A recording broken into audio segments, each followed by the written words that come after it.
風台外圍環流甲西南風吹入來，屏東對2、5半暝就開始變大雨啊！外頭的時陣呢，真濟鄉鎮的雨水量攏超過400毫米。縣政府就緊急宣布，下晡2點開始呢，規個屏東縣是停班停課。不少家長呢是趕到學校的載囡仔，就讓員工呢傷過慢宣布啊，造成困擾。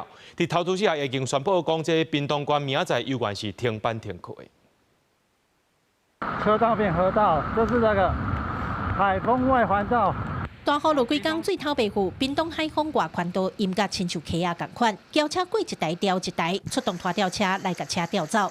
因為風台甲西南風吹入來，屏東縣到中晝進前，真濟鄉鎮的雨水量都已經超過400毫米，四界攏傳出淹水災情。縣府緊急宣布下晡2點全縣停班停課。有家長講，透早真無簡單，才甲囡仔載去學校，即陣又閣愛冒險去接囡仔下課，真正困擾。都很怕那個車子會突然熄火，真的哦，因為水淹得很高啊。是哦，不是啊，昨天晚上就開始在下了啊。導演在做什麼？會不會建議說以後提早宣布啊？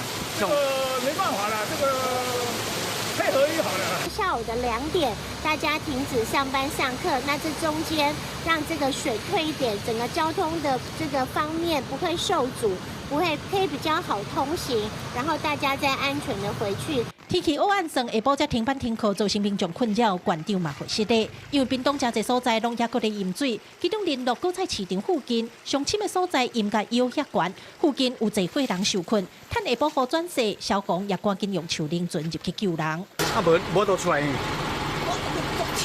到對啊，水到巴肚。我入去的是到這，出來可能到腰啊。哦。